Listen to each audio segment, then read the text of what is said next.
بسم اللہ الرحمن الرحیم۔ پاکستانی سیاست میں ایک نیا منجن بکنے کے لیے بالکل تیار ہو چکا ہے۔ یہ ایک استحکام پاکستان کے نام سے ایک نئی فلم ریلیز ہو رہی ہے جس کی شوٹنگ جاری ہے۔ بہت ہی جلد آپ کو سینما میں آن ایئر ملے گی۔ اس کے پروڈیوسر جہانگیر خان ترین ہیں اور ان کے جو اداکار ہیں عمران خان کے سابقہ فلم کے جو ہیروز تھے وہ تھے۔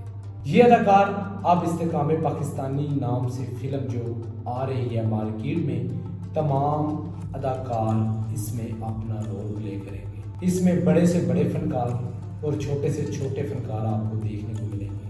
وہ فنکار جو پاکستان PTI میں تھے اب وہ استحکام پاکستان میں آ کر اپنی اداکاری کے جوڑ دکھائیں گے۔ ان اداکاروں نے پہلے PTI میں تبدیلی کے نعرے کے نام پر منجن بیچا، وہاں سے یہ رسوا ہو کر اب نکلے ہیں، تو اب اس جماعت میں ایک نئے چہرے دکھا کر لوگوں کو خراب کیا جائے گا۔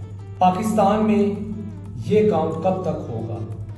یہ اداکاریاں کب تک چلیں گی؟ پاکستان کے مسائل کب ختم ہوں گے؟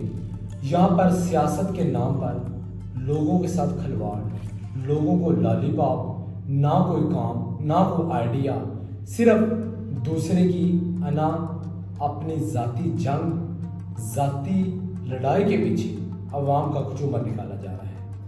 یہ اب جو نئی ڈرامہ بازی سٹارٹ ہو گئی ہے، لوگ اس سے بالکل دور رہے۔ یہ اب نیا چورن بکنے کو تیار ہو چکا ہے۔ کوئی پاکستان میں جماعت آتی ہے، اپنا آئیڈیا کوئی اس کے پاس منشور ہوتا ہے۔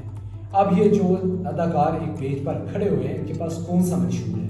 اگر یہ اتنے ہی کامیاب ہوتے تو پاکستان تحریک انصاف کے لیے انہوں نے اچھا کام کیوں نہیں کیا؟ فواد چودھری، علی زیدی، عمران اسماعیل جیسے بڑے بڑے نام جو کہ جہانگیر خان ترین کو کل تک گالیاں دیتے تھے، آج اس کی چھتری کے نیچے یہ جمع ہو چکے ہیں۔ انہوں نے ڈنر کیا، ہنس کے ایک دوسرے سے باتیں کر رہے ہیں۔ یہ کب تک چلتا رہے گا؟ پاکستانی عوام کو کب تک بیوقوف بنایا جائے گا؟ پاکستان میں کوئی کب ایسی جماعت آئے گی جو اپنا آئیڈیا لے کے آئے گی، اپنا منشور بتا کر اس پر کام کرے گی؟ کوئی بھی جماعت آتی ہے الیکشن سے پہلے بڑی بڑی پڑھ کے یہاں کے سیاستدانوں کا شیوا بن چکا ہے۔ کب یہ ڈیلیور کریں گے عوام کو؟ کب پاکستانی عوام کے جو دکھ ہیں ختم ہوں گے؟ پاکستان میں نا انصاف کا نظام ہے، نہ کوئی دوسرا نظام، صرف یہ اداروں کے اوپر الزام تراشی تمام سیاستدانوں کا شیوا بن چکا ہے۔ اگر یہ حکومت میں آتے ہیں تو ان کا کام ہے اداروں کو اس قدر مضبوط کریں، ان کی عزت کا، ان کی مورال میں اضافہ ہو، پاکستان کی یہ بہتری کے لیے تمام لوگ مل کر کام کریں، لیکن پاکستانی عوام کے ساتھ اچھے سے اچھا رویہ اپنائیں تاکہ پاکستانی عوام کو جینے میں آسانی ہو۔ کوئی بھی جماعت نہ کوئی اچھا آئیڈیا دے رہی ہے، نہ پاکستانی عوام کے مسائل میں کمی آ رہی ہے۔ کب تک یہ رونا جاری رہے گا؟ یہاں پر وہی مسائل چلتے آ رہے ہیں، مہنگائی، لوڈ شیڈنگ، بجلی چوری، چینی چوری۔